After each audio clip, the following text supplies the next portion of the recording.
Are you talking shift? We are. It's time for the We're Talking Shift podcast. Now. Here to talk shift, Loree Bischoff. We're Talking Shift.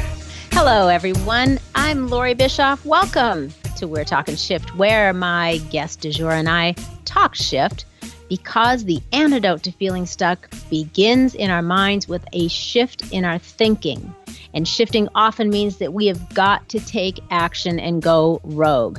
At some point, the guests that I interview have gone rogue and made a shift that altered the course of their life. And talking about those radical shifts and how they ultimately changed their lives for the better is what I am so passionate about sharing with you, in the hopes that you too will be inspired to go rogue when you need to make some shifts happen in your own life. Today's guest is someone that I've known for almost 20 years. You could say that she's been the financial architect of our lives, and because of some of the things that she advised us to do and to put into place, let me tell you, she really helped save our asses more than once when we managed to get ourselves in a bind. Annie Groth is a certified family business specialist. She's a master's certification from the American College. She's a Valley of the Sun Athena Award recipient, which is an award that acknowledges individuals who are committed to their profession, to their community, and to helping other women achieve their full leadership potential. She has received congressional recognition twice, in addition to numerous other awards, because there are a lot, let me tell you. Annie is definitely a trailblazer. She's a self-described good sibling, a good friend, and a great wife. So let's get her on here. I'm so excited to have her. Annie, welcome to We're Talking Shift. Hey, Loree, it's great to be here today. Thanks for inviting me to be here on this Monday. Yeah, I am so excited to have you on because, you know, this is a topic that I have not touched on at all yet. And it's been, you know, I've been getting the intuitive nudge to bring it up. And I think it's really important. And I think a lot of people, you know, they don't really look at it as like personal growth or self-improvement or spiritual, emotional fitness, all the things that I'm usually focused on. But I think that financial health and wellness is every bit as spiritual and important as all of those other aspects of our lives. So it may seem boring to some people, but I think it's exciting and I think it's really important. So I'm really, really glad that you're able to spend some time with us today to talk about this subject. Well, I think you're right on target. You know, as you know, I've said for years and years that we need to be connected, as you talk about mind, body, and spirit. And financial well-being is one of those things that we kind of leave out in the South 40. And it's one of the most important things. It keeps us up at night. It makes us happy. It makes us sad. It makes us scared. And for you to bring this in, I think that you are very right on target to bring this topic in. Yeah, good. That's how I feel. So I think where I want to start is let's just clue everybody in more about you. So let's start with, what exactly is a family business specialist, and what drew you into this whole genre? Well, the certification to become a certified family business specialist was something I was, 5 or 6 years ago. I was looking for a way to expand my practice and to broaden my horizons. And I was talking to a woman that said, you know, Annie, you might consider looking at the family business specialist certification. And it was a year-long program that required planning. It required school, lots of school. I used to say the attorneys would just open their mouth and turn on the fire hose. And so I put that into my practice, which was already focused on, the primary focus of my business has always been on women, because I think that many times we're the last to know, and we really, quite frankly, should be the first to know. Because if women have their life jackets on, they're going to bring everybody else along with them, and they're going to save, whether it's the family unit, friends, whomever it is. And I just think that it's important. And as you know, women-owned business has really exploded in the last couple of decades. And so I think it's important that women have the opportunity to be in the know all the time, whether it's individually or with their business. Mm-hmm. Right. So how did you end up, what led you to this in the first place? So that was, the certification, and I'm really looking forward to diving in more about specifically women's roles with their finances. But take me back for a minute to your story, to your backstory. So I spent 20 years in the restaurant business, and I started in management, and I eventually wound up owning Quiznos, classic subs, and I owned the rights to the state of Kansas, had a Quiznos in Colorado, and I worked in that industry for a very long time. And one day I had literally put 72,000 miles on my car in 1 year. I had worked like a crazy person, and I just knew that if I didn't change something, I was going to have a premature death, literally. I'll be very candid. I weighed 238 pounds. I smoked 3 packs of cigarettes a day. And all I did was work. And it's like, you have to stop this. And so I made a phone call one afternoon, and I made it to a Quiznos franchisee, and I said, look, I'm going to sell my business. Are you interested? And he, I knew that he had a dad that, had a very savvy background and had money, quite frankly. Mm-hmm. And they called me back and they said, we'll take it. And at that point, I knew I hadn't done my homework. I didn't ask for enough money, but I went ahead and sold it anyway. And so that was one of the first clues, if you will, that it's like, you need to know more about money. And then I moved to Phoenix, Arizona, and I was invited in to become a client of a very prominent financial planner. She's known worldwide. And as I was listening to the things that she was telling me about her philosophy about money, which was pretty unorthodox, I was like one of my West Highland Terriers, and you probably know this with your dog, Nikki. She tilts her head, and it's the same thing I was doing. I'm like, right. Well, I'm successful. Why don't I know that? Well, why didn't anybody tell me that? And so anyway, I agreed to become her client. And in the next couple of weeks, when I agreed to become her client, as I said, I'd sold my business, and I thought I had one of those aha moments. I was 43 years old, and it's like, I said to myself, if I have to play golf with one more 80-year-old man, I'm going to shoot myself. And so I thought, I should be doing this. I'm a successful businesswoman. Why don't I do this? And so, as any driven entrepreneur, I found a way to get into the business.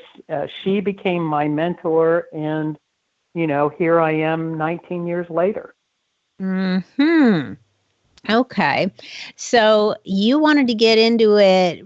So you were fascinated by it. You were learning all this stuff. And then is that what kind of drove you to feel like I need to help other people or other women learn this stuff too?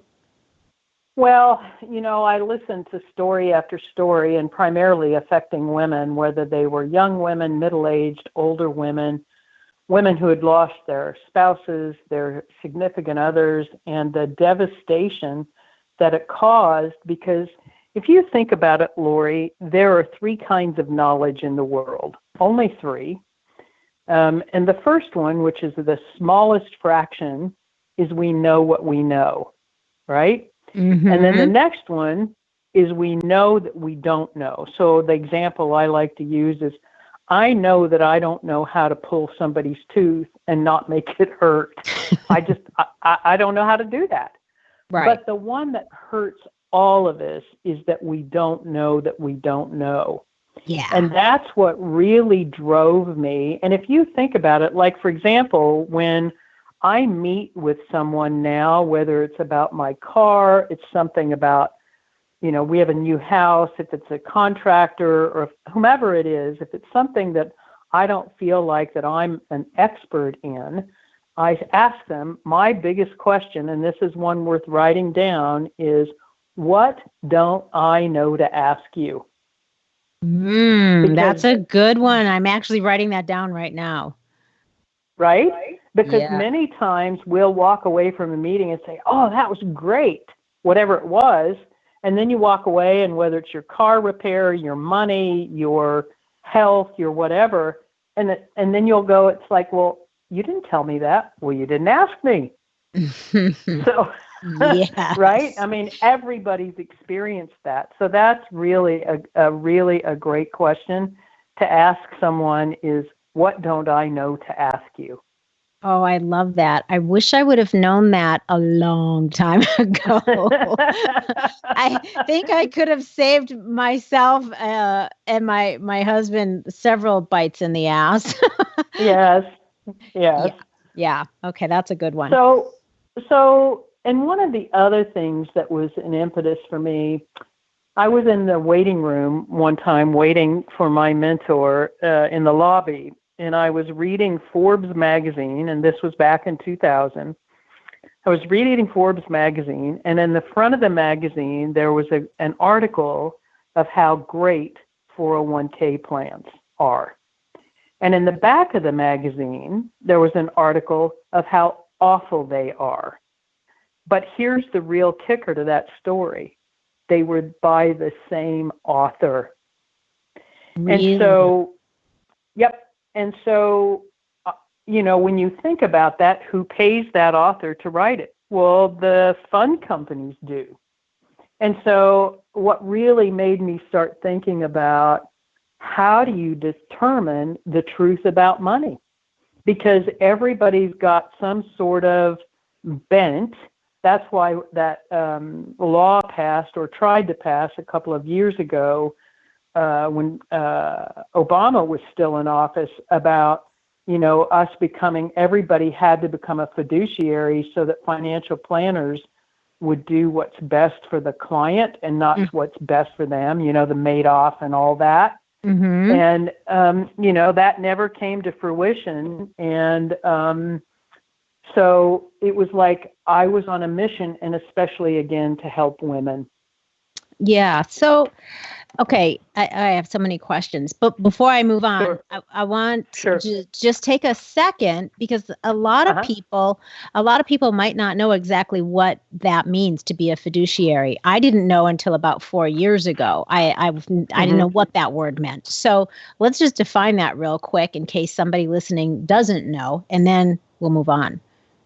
Well, the simplest way to determine that, they're a fiduciary in many categories, not just in financial services. But the biggest piece is, if a fiduciary, if you ask your financial advisor or whomever you meet with, is, are you a fiduciary? And the biggest thing that you need to know, it's a certain level of responsibility, and I have the legal responsibility for managing somebody else's money, and that I have to do what's best for you, not what's best for me. Okay. So if a person says, no, I'm not a fiduciary, then it's kind of like buyer beware. It could be buyer beware. A lot of people in the industry have not gotten the licensure to become a fiduciary. Doesn't make them bad, but make sure you know who referred you to that person, and make sure that you have references that someone can say, yes, here's why I'm grateful that I'm working with this person. Here's what they've saved me. Here's what they told me not to do. Here's, whatever it is, but make sure you know how you got to that person. Okay. All right. And if they are a fiduciary, then you have that, they have that, I guess, title for a reason that ensures that they have to do things that are absolutely in your best interest when it comes to managing your money. Would that be the right way to say that? Okay. Yes.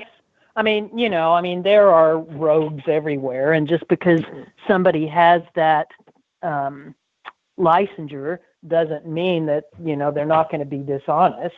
Okay. But, hopefully it's a break, if you will, on somebody who, because we have a higher standard that we have to adhere to and can be held legally responsible.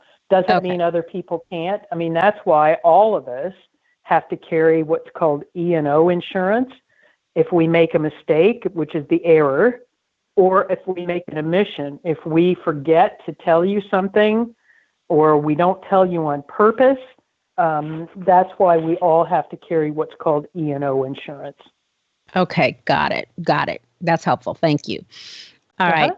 So you really decided that your focus and your passion was going to be on helping women primarily with their financial health and well-being. Mm-hmm. And so tell me about why you decided to focus mainly on women. What drove you to do that? I'll tell you one of my favorite stories, and I use that if you would see me air quotes, favorite. Mm-hmm. A daughter brought her mother to see me, and her mother was in her mid-70s at the time. And her stepfather had recently passed away, and she had the home that she was living in, the mom had the home she was living in and a rental. And she said, I'm going to be fine. And when I went through the numbers, it was one of those, well, actually, you're not, and here's why. And her daughter said to me, Annie, don't worry. I'll make sure that mom is taken care of. And I know many parents have that as some level of comfort that their children will make sure that they're okay. 3 weeks later, her 47-year-old daughter passed away. And so the woman who had promised that, don't worry, Mom, you're going to be okay, was now gone. And I'll tell you, those kinds of things happen all of the time, whether we hear about them or we don't, and it's just tragic. Another story that really propelled me to work with women, I met with this couple, and husband and wife, kids in college, and they both really got what I was talking about with the protection component of their lives. There are 27 places that we can put money, and one of the most critical components of everything we do is our protection component, whether it's our car insurance, our homeowner's insurance, our medical insurance, making sure that our Social Security, because that's a form of insurance, is correct, whether our will and trust is in place, our disability income protection, or our life insurance is correct. Well, when I went through that with them, they totally got it. And so I had in my desk drawer $1 million signed application for both of them. And they wanted to make sure that they sent in their first month's premium with that application, because if you pay for it and something happens to you in the interim, if you would have been found to be insurable, the life insurance company would pay that benefit to your beneficiary. So I called them probably 4 times. Yes, we'll send the check. Yes, we'll send the check. Yes, we'll send the check. Didn't hear from them. And so finally, after Christmas, it was 3 days after Christmas, I called the woman's law firm, and her assistant said to me, she's out. And I said, oh, did her daddy pass away? And because her dad had been very ill. Mm-hmm. And she said, yes, and her husband too. Oh. And he walked out on the driveway on Christmas Eve and died of a brain aneurysm. And so finally, after that, I finally got to talk to her 2 or 3 days after that. She said, don't worry. He totally understood what you were saying, and he increased his life insurance coverage at work. Great. So then she calls me back on January 5th, hysterical, and I'm like, what's the matter? His new life insurance didn't take effect until January 5 or January 1. Oh. And so he died Christmas Eve. And so both of her kids had to leave college. Now, I could say this in retrospect. She remarried in less than a year. And I don't know if she remarried because she loved him or because she had to, or maybe a little bit of both. Mm-hmm. And so those kinds of stories with women just, they really get to me. And it's like, ladies, you got to know. I'll tell you one more, and then you can ask me whatever questions you want. Mm-hmm. I had another woman, a lesbian couple, in my office, and they agreed to come in and plan. And one of them was killed in an auto accident. They lived together. They had a house together.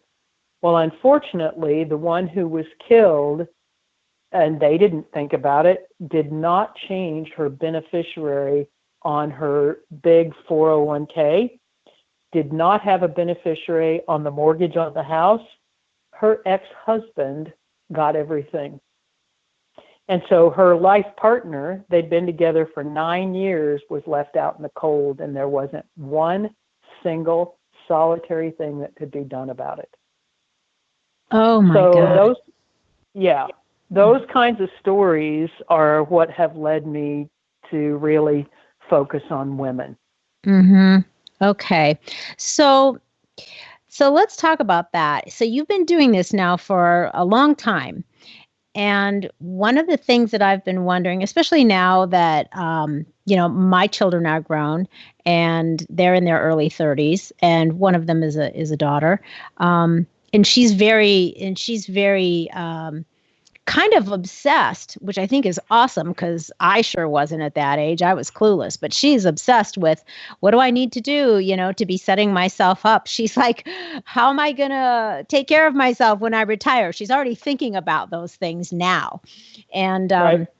And so my question for you is, have you noticed any change over these past couple of decades in the degree to which women are becoming more involved in their financial well-being, especially women that are married? Because I know in the past, naturally in old traditional roles, it was more common that the man was managing all of that, and the wife just sort of, assumed the best, I guess. So have you noticed a big change, or where do things kind of stand today when it comes to women's involvement? Well, I guess the simple answer is in a word, no. It's really disturbing to me that even some of the younger women still depend on someone else. Don't open statements. They're fearful. They say, I don't understand. And one of the things, Loree, that I always say to women is that I should never hear, you should never say, I've got a guy. Whether the I've got a guy is your dad, your husband, your brother, your next door neighbor, or I've got a gal. You need to understand what's going on with your money, what the ups and downs are, how it's invested, what's going on with the market. Are you saving appropriately? And most importantly, is your protection component in order? And then are you making sure that everything you're doing is efficient and coordinated and integrated? Because many times we'll see strategies that fight each other and we lose the complete efficiency of our money. And so the biggest thing is, ladies, open your statements, understand it, and make sure that the person that you're going to is educating you rather than just telling you. Mm-hmm. And don't be afraid to ask the questions. You know, if somebody makes you feel, you know, I had a woman one time tell me that she went to a financial advisor and he literally, you can't make this up, told her, you just need to get married. Oh, You can't make it up. wow. Okay. So, well, there's one strategy. Right. So- Right. Okay, right. But and speaking of that, so you said a second ago, you said sometimes there are people that have strategies in place that actually fight each other. Well, give me Right. an example of that. So, you know, again, one of my main focuses is in the protection component. Mm-hmm. And many young people will either have group life insurance or they'll have term life insurance. And again, in air quotes, because it's cheap. Well, many times, let's say, how old is your daughter? How old is Montana? 33. 30-something. I gotta quick do math. Let's say she's 30-something. Yeah. And most young people... Born in 85, so whatever that math is. Oh, my gosh. 34. She'll be 34 this year. She'll be 34 later this year. Yeah. Okay. Yeah. So let's say most young people, healthy young people, can buy the maximum length of term policy they can buy is 30 years. Do you suppose in order for Montana to win that she's interested in being dead by the time she's 64? Pretty sure no. No. Pretty sure no is the answer. Well, term life insurance has its place. But if that's a strategy that you're going to use, and this is why it's a loser, less than 1/4% of people ever cash in on life insurance because they don't die on time. Oh, God. So, right? Yeah. So you got to schedule your death in order to take advantage. Yep. Okay. That's good to know. Yep. That's good to know because I'm sure a lot of people don't. Because you're right. People are going as, well, this is affordable. So this is what I can do. But that's a strategy. With no strategy in place. Right. Okay. That's tactile. It's not a strategy. Right? Yeah. Check mark. I bought life insurance, but what's your strategy with it? Right? And so if you buy life insurance properly, I call the right kind of life insurance. It's kind of like a Swiss Army knife. It has so many jobs that it can do. Yeah. So that's kind of one of the strategies. Let's look at car insurance. Many people will have a $250 or a $500 deductible. If you had a car accident and the damage was $500 or less, would you turn it into your car insurance for damages? No. Of course not. You'd pay it out of pocket. Yeah. So why wouldn't you increase your deductible to $1,000, transfer more of the risk to the insurance company, and save money on your premium? Why wouldn't you do that? Because nobody told you about it. That's one of those things you don't know that you don't know. Yes. So, right?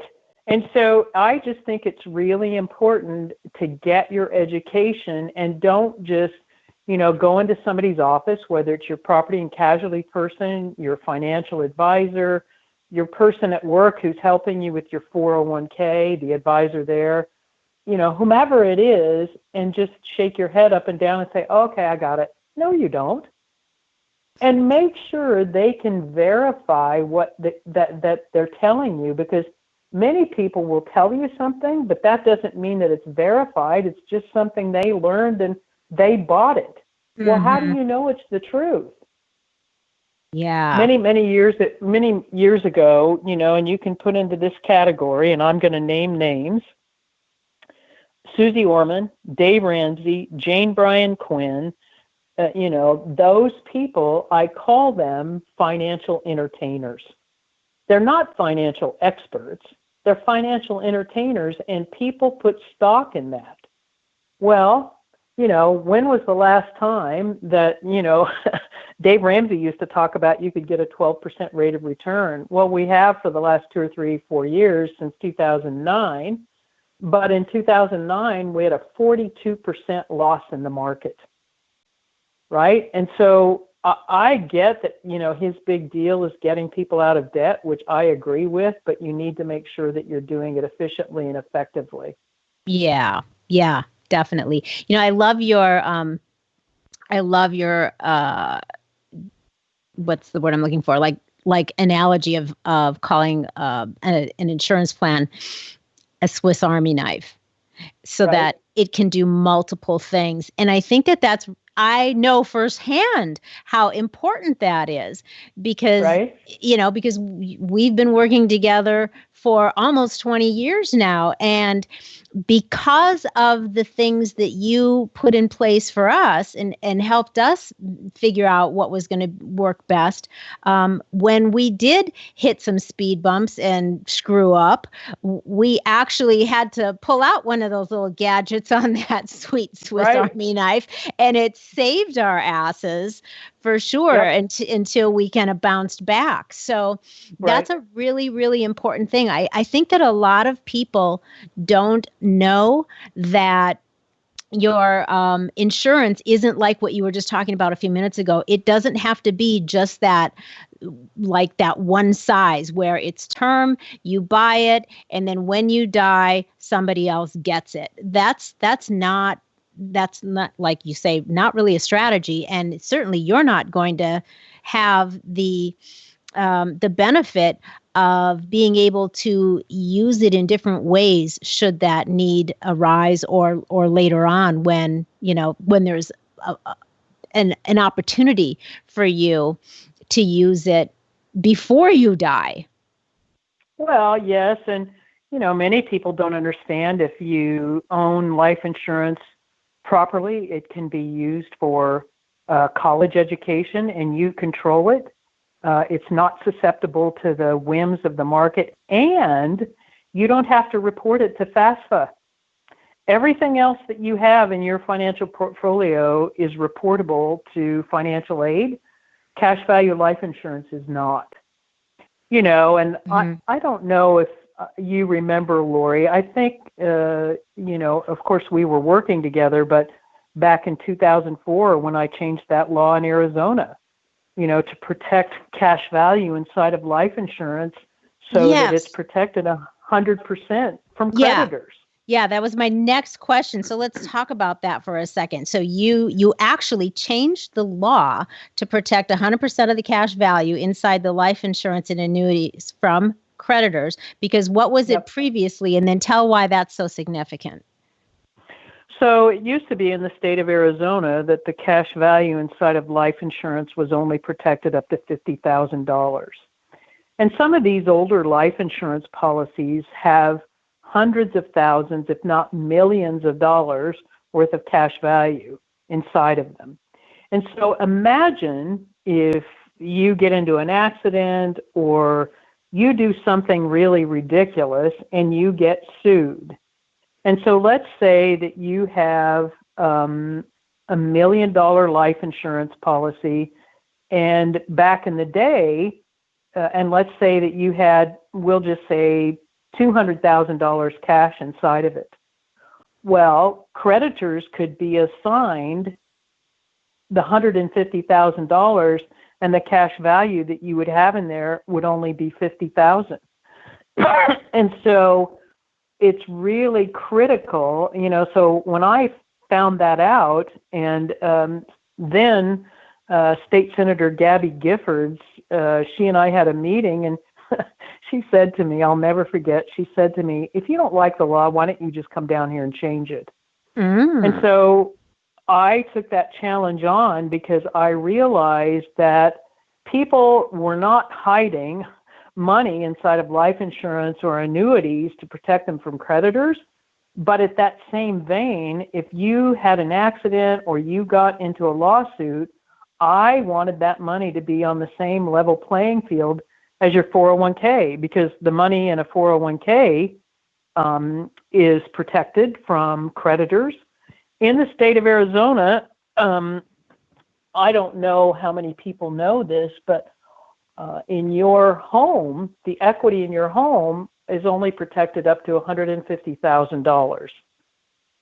So again, if you get into a lawsuit, it's just really important that you understand how the financial vehicles that you own, can you keep them if something were to happen? Mm-hmm. Yes. Yeah, because if you don't ask and you don't know, you could easily find out the hard way. You go along thinking you have this safety net, and then the shift hits the fan, and and all of a sudden you only have a fraction of it. Yep. That would be devastating. Yep. Yes.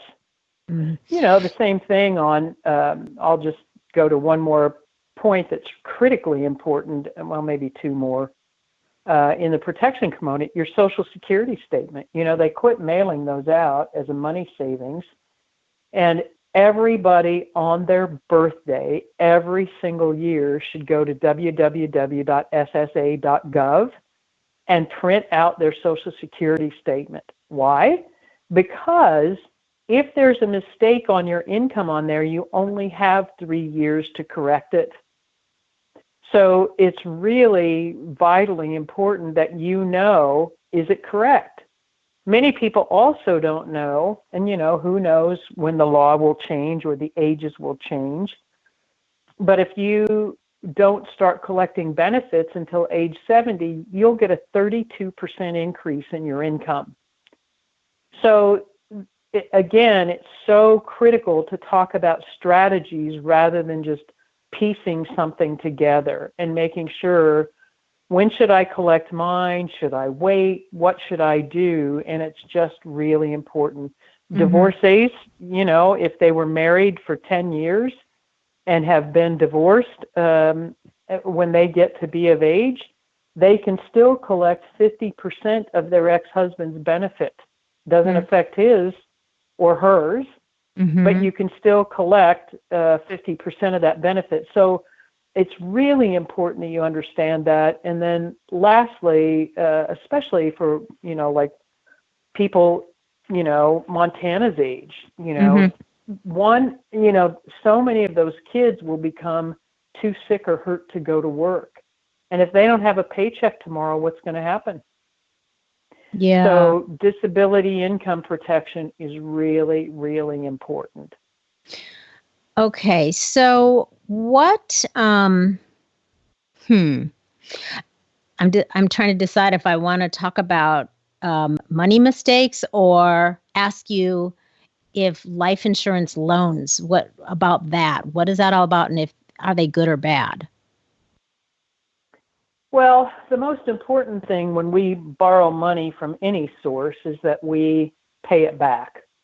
Life insurance loans, we don't have to wait till we're 59 and a half. There aren't, it's not like the life insurance company is going to come knock on your door and say, I want you to pay me tomorrow. You can pay it back or you cannot. Mm-hmm. But if you don't pay the loan back, let's say you have $1 million policy and you have a $200,000 loan out and you died yesterday, your beneficiary, your death benefit's $1 million and you have a $200,000 loan, your beneficiary would receive $800,000 because they're paying the loan back to the insurance company and any interest that's due on that loan. But it's, it's a great way to leverage your money. Again, it's great for college. I have a lot of parents who will buy life insurance on their babies when they're born, so they start building that cash value up for them when they go to college when they're 18. Because again, it's not reportable. It's not susceptible to the stock market. So some parents want to do 529 plans, or they want to do uniform gift to minor accounts, which are attached to the market. Nothing wrong with those things, but if the market crashes the day before they're supposed to leave to go to Stanford and they have to go to community college, nothing wrong with community colleges, but it wasn't where your hopes and dreams were. It's just really important to understand the benefits of how to use these things. Personal experience. I, years ago, bought a Lexus Sports Coupe and didn't want to borrow the money from Lexus. I didn't want to borrow the money from the bank. I didn't want to take money out of savings to pay for it. So I borrowed the money from my cash value life insurance policy, bought the car, and then paid the loan back. Because I would much rather use money and pay myself back, and then my life insurance policy, because I owned a mutually owned policy, my life insurance policy continued to grow regardless if I had money out doing something else. Okay. And that's a great plan as long as you are that kind of person that has the discipline to repay yourself. Right? That's right. That's right. So there's that. Yes. Okay. Well, and a lot of people won't pay it back, and that's okay if that's part of their plan. Mm-hmm. But, they just need to know that going in. Yeah. Yeah. All right. So what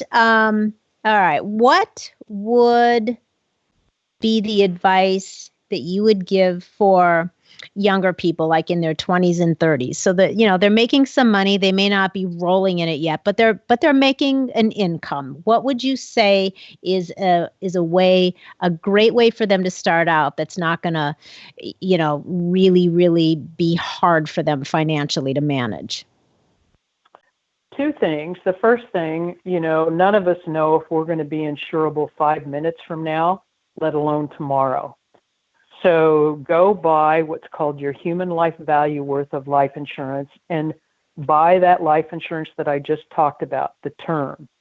And as you make more money, make sure you buy the right kind of life insurance that's convertible to what I just talked about, the mutually owned cash value life insurance. Because when you buy life insurance, you save your place in line with whatever your insurance rating is. Now, you could get typically, when we're young, we're never going to get a day younger. We're never going to get a day healthier. Mm-hmm. And so get the best rating and get the best cost. And then when you start making more money, you can take pieces and parts of that and convert it to permanent coverage. The next thing. Okay. So the term would be okay as long as it's something that's convertible, so that you can then change it into something else as you become more able to. Yes, and it's important that it's the right kind of insurance, because like I have a client right now. Before I knew her, she bought a term policy, and it's with a company that it's convertible, but it doesn't grow any cash because it's a stock held company rather than a mutual held company. And I'll get in the weeds with all that. Okay. But it's, again, it's important that you understand what kind of life insurance am I buying, and when I begin to convert this, how will it benefit me? Because I'm interested in it benefiting me more than it benefits the insurance company. Got it. Yep. Perfect. Thank you. Okay. So that's the first thing. Get your protection component in line, disability income protection and life insurance. And then if you're going to take advantage of the company, if they offer a 401k, one of the things that I like to ask people, let's just say we'll take Montana again. Mm-hmm. Would Montana imagine when she retires that she would be in a higher, lower, or the same income tax bracket she's in today? Yes. So the answer would be she's going to imagine that it's going to be higher, because she's going to imagine that she's going to be making a lot more money. Good for her. Many people today still believe they're going to be in a lower income tax bracket. And my response to them is always, well, why would you want to be? You've worked hard your entire life, and now you want to live on less money? They'll say, well, my house will be paid for. Well, don't you want to travel? Don't you want to go see grandkids? Mm-hmm. What are you going to stop doing when you retire? Mm-hmm. And so, I know that it's important that people really understand taxation. So the best example I can give, in 1961 in this country, for the wealthy, the marginal tax rate was 91%. That's a 91%. So people say, well, I'll never have that kind of wealth. Okay, average income at that time was $24,000 a year, which is equivalent to about $150,000 now. Mm-hmm. The income tax rate then in 1961 for that tax bracket, the marginal, was 43%. That is unfathomable. Yeah, it's more than it is today. So it's already happened in this country, and with the kind of debt that our government is doing day after day, year after year, who's going to pay for it? You and me. Mm-hmm. So young people especially, if you're going to take advantage of the company's 401k, make sure to ask them if they have a Roth, ROTH component rather than a traditional. And your portion that you're going to save, put it in the Roth portion. And your employer won't do that because they want the tax write-off, and the only way they can get the tax write-off if they match you is if they put it in the pre-tax. But think about this. You're going to put the majority of the money away, and so when you retire, the majority of the money that you take out in the Roth component, at least based on today's tax laws, that money will come out tax-free. Because you've already paid the taxes on it today. Yeah. The portion that your employer put away will still be taxable, but the majority of your dollars that you put in there won't be. Okay. That's awesome. That's awesome advice. I love that. And actually, that is something I've had that conversation with our daughter, with Montana in the past. So now I can't remember how it was left. So you've reminded me to go back and ask her what she found out about that. Thank you. Got some homework notes here. So, that's right. Okay. So my next question is it too late? So let's just say you're a woman, single or married, that's in your 40s and 50s, and you're listening to this and you're like, wow, I have no clue what's going on with my money, especially if you're married and you leave it all up to your partner. So is it too late for a person in that situation to do something to protect themselves? And is it too expensive by the time you get into that stage of your life? If you're, kind of in that 50 range, what do you think we could tell women in particular that are at that place? It depends. It's not a one size fits all, but I don't think it's ever too late to come get, if you will, a checkup, get a financial checkup, and make sure that you understand, oh my gosh, do I have to go to the hospital to intensive care? Do I get to go to Paris tomorrow? Will I have the money to go visit my grandkids or do all the things that I want to do? Come get a checkup, whether it's with me or someone like me that will be able to help you navigate where you are today. For example, I was in the CVS pharmacy yesterday talking to the pharmacist, and she was 60, and we were talking about the Roth 401k, and she said, I thought it was too old. And I'm like, no. Don't stop saving money, right? The true financial exponential curve, granted, is 30 years. You have the accumulation phase, you have the growth phase, and then you have the takeoff phase, 10, 10, and 10. Okay. But when should you stop saving money? Never. So how much money should I save? Well, traditionally, people will say that you should save 15% of your gross income. Where did that 15% come from? 3% for planned obsolescence, right? We know our tires are going to wear out. We know our shoes are going to wear out. We know that it's planned obsolescence. Mm-hmm. Technological change. My computer's 2 years old. It's probably obsolete already. We're going to have to replace those things, right? Yeah. Standard- Mine's definitely should be in a museum.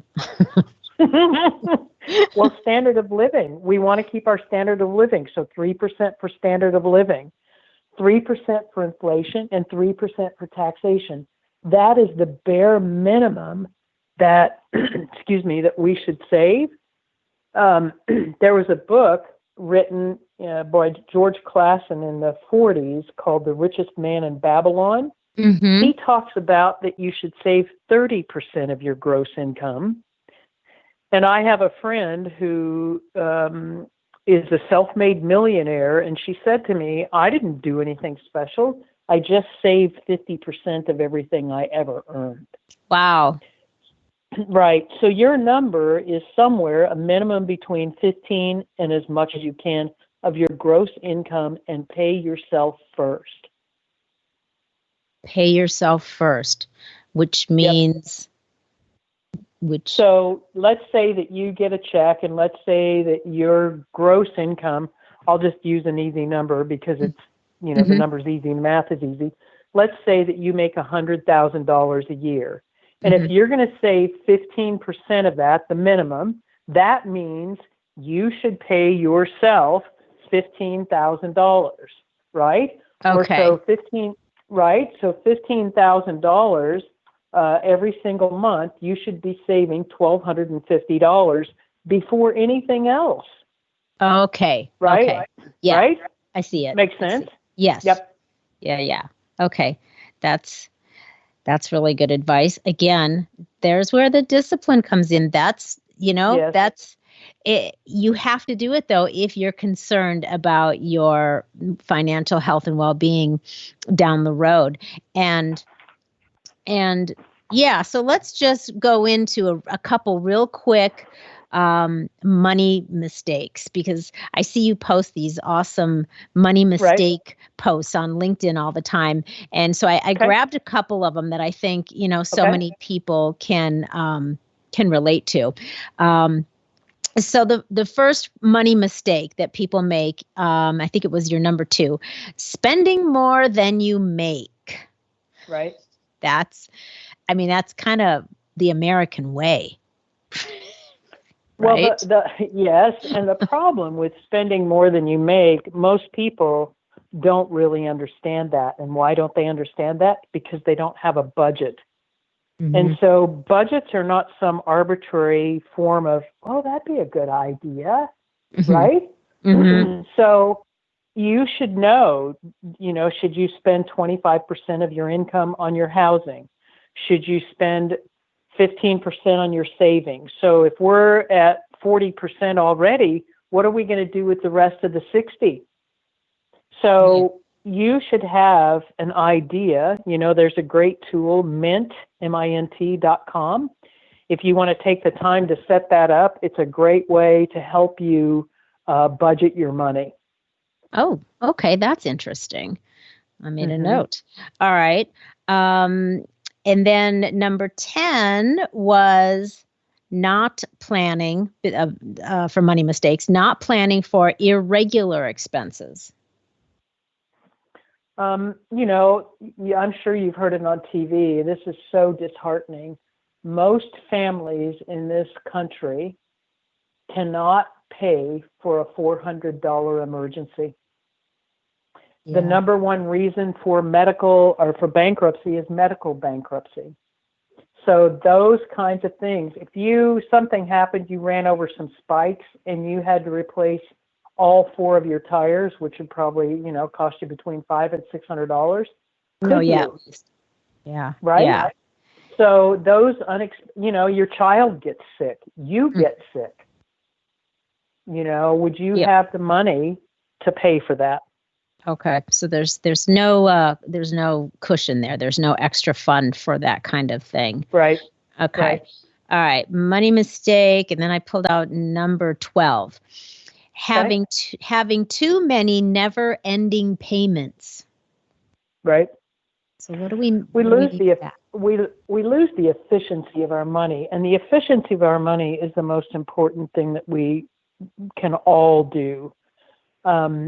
So many people, like one time I was on a flight. It was a Southwest flight, and the flight attendants, it was around Christmas, and they said, whoever has the most credit cards, we're going to buy you a free drink.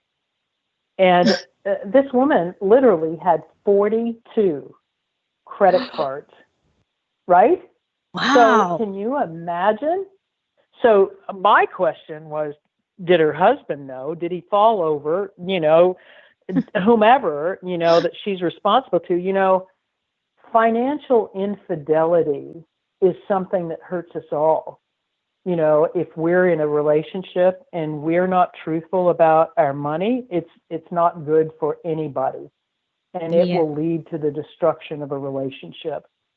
Yeah, I've never heard it put that way, but that's a really great way to put it, financial infidelity.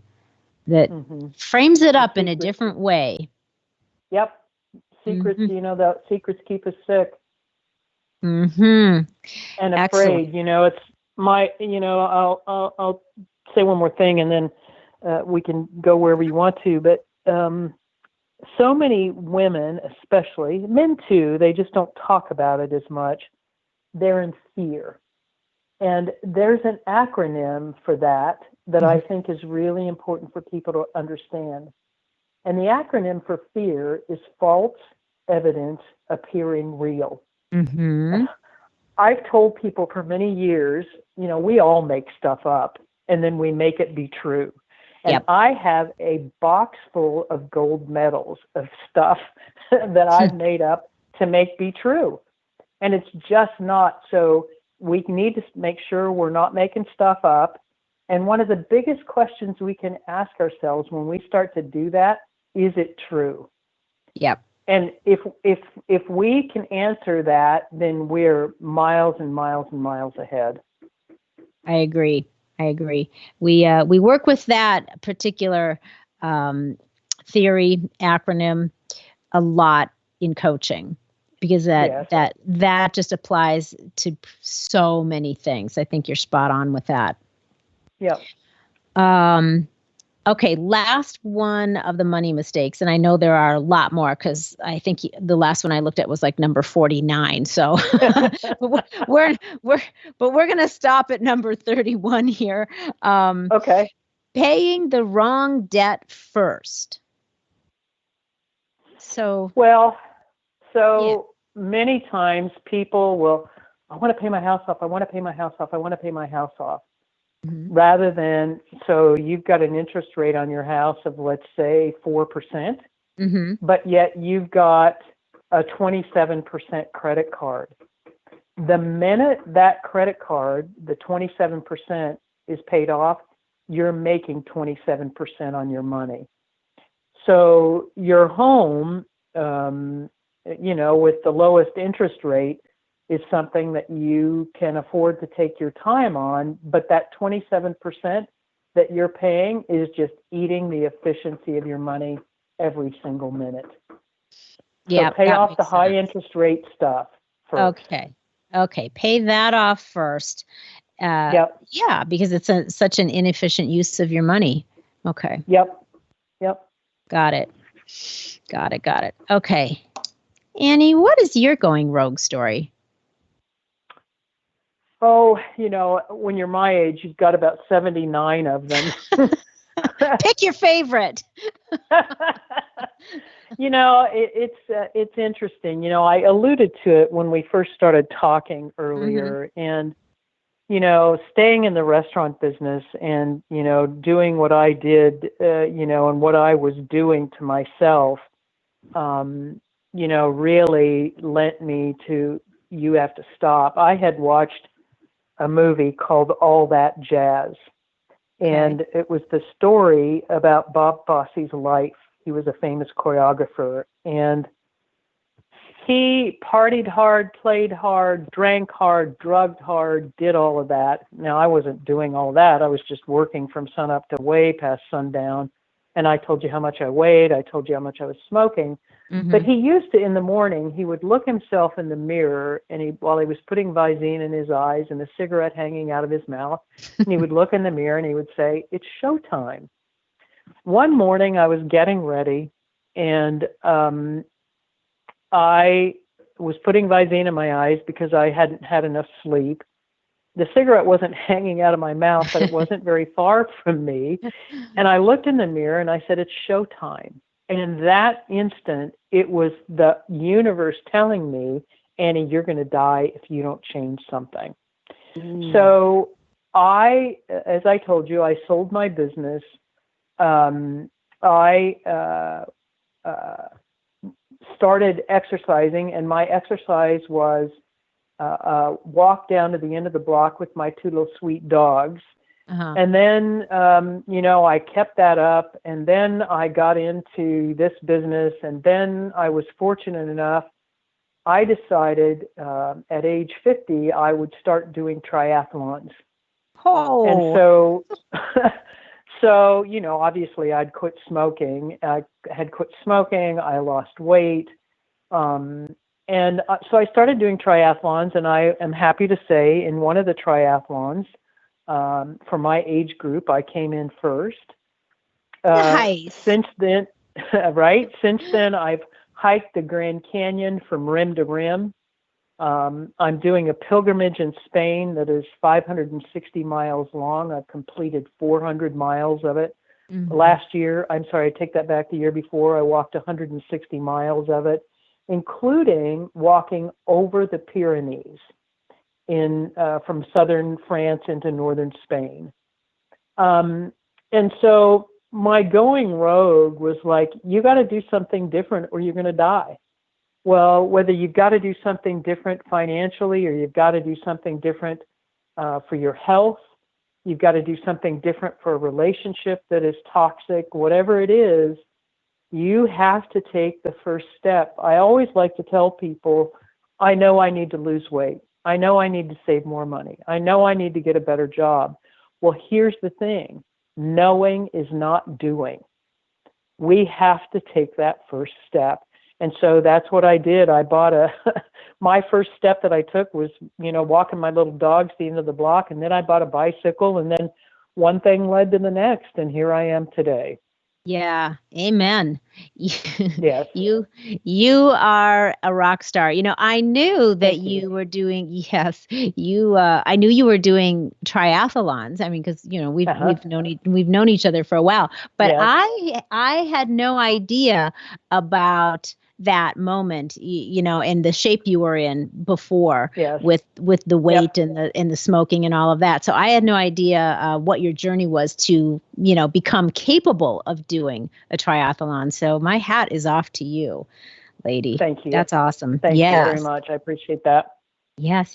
Thank you. And I'm not finished. Oh. There are still things I need to do to make myself better, to make my life better. It's a never ending project, and it's one of those things, what's your plan B? Yeah. I like that too. You should never feel like you're finished. That's right. That's a dangerous state to get yourself into. Well, it's like I always tell my brother. My brother is 16 months older than I am, and I'm telling you, he's an old man. And I always tell Brad, I don't mind getting older. I just don't want to be old. Yeah. And so you use it or you lose it, whether it's your mind, your body, your spirit. It's like, your, the 5 things of happiness. Mm-hmm. We need to make sure that we focus on those and the common sense happiness that, mm-hmm. the 5 principles, right. I loved in your book, stop whining, bitching, and suffering. Exactly. Right. Just stop. Right. Just stop the madness.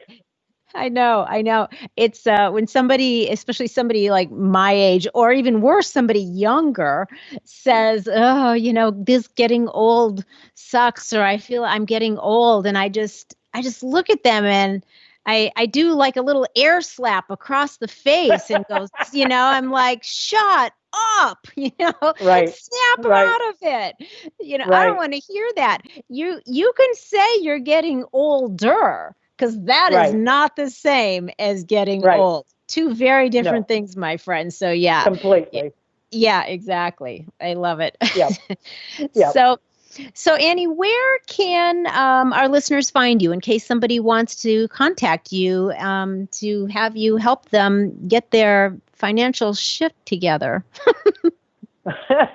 Thank you for asking. Yeah. I always like to give out, I call it the bat phone number, or my cell phone number, because that's easier to reach me on than my office. But my cell phone number is 602-616-6808. And I work with people all over the United States. It doesn't matter where you live. I'm licensed all over the U.S. My email address is agroth, Groth, at financialguide.com. Perfect. And you're on LinkedIn as well, right? Annie Groth I on am. LinkedIn? Yep. Okay. Yep. Okay. And you can, you can Google me and find out the good, bad, the ugly. It's all there. It's all You there. can find out, about Pearls of Wisdom, which is, one of my Yep. programs for 10 years for women. Yeah, It's all there.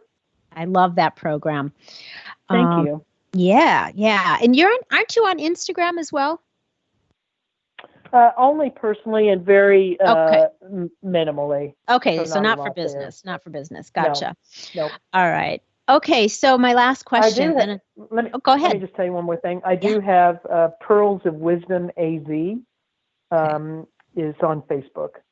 Okay, perfect. Pearls of Wisdom AZ, as in Arizona, you guys, on Facebook. Yep. Excellent. All right, my last question for you, Annie, is what would you share with our listeners about the value of going rogue? That is an interesting question, and just give me a minute to think about it. They did a study several years ago about what people, the biggest regret they had when they were dying or knew they were close to the end of their life. And for those of us who know that we have more yesterdays than tomorrows, one of the biggest things, the value of going rogue, is not getting there and saying, I shoulda, coulda, woulda. And, the biggest one that most people regret is not enough education. And does that mean going to school? I don't know. Does that mean not being educated about your money? Does that not mean not being educated about the, 5 senses of happiness? I don't know. But make sure that when you get there, that you don't ever have to go back and say, shoulda, coulda, woulda. Yeah, that's good. I love it. Beautiful. And on that Thank note, yes. And on that note, this has been amazing. And I think that everything you've shared is really valuable. And I really hope our listeners take some of your pearls of wisdom and apply them in their own life. Because, as you laid out with numerous stories, unexpected things happen, and you just can't assume that you're going to have time to put things in place that are important to you. Some things you just should not put off. So I really thank you for sharing this time and all of your wisdom and knowledge with us. Thank you. Let me just tell you one other thing. It's one of my favorite quotes, and it's by the Buddha. And the Buddha says, the trouble is you think you have time. Exactly. Right? Exactly. That's a perfect ending note. All right. I appreciate it, Loree. It was a blast, and I look forward to talking to you soon. And you will. Thank you so much, my friend. Thank you. Thank you, Loree. All right. Well, I hope that you all took notes. I even took notes because even though I've known Annie for a couple of decades now, I'm still always learning stuff from her. And if you do even a few of the things that she suggested, you are going to be so much healthier when it comes to your financial well-being. I promise you. So thank you, everyone, for listening. I hope you found value in this and loved what you heard today. Of course, I would love it if you would share your thoughts with me, and a rating would be fabulous. Of course, if you have not yet subscribed, please do. That would be amazing. If you're trying to make some shift happen in your own life, and you want to find out what private coaching with me is all about, just connect with me on any of the social media platforms or head on over to LoreeBischoff.com or We'reTalkingShift.com. Until we meet again next week, stay feisty, my friends, and go make some shift happen in your life. You too, Gary V. The preceding podcast was a TJ DeSantis production. Comments, questions, and inquiries can be directed to DeSantisProd@gmail.com.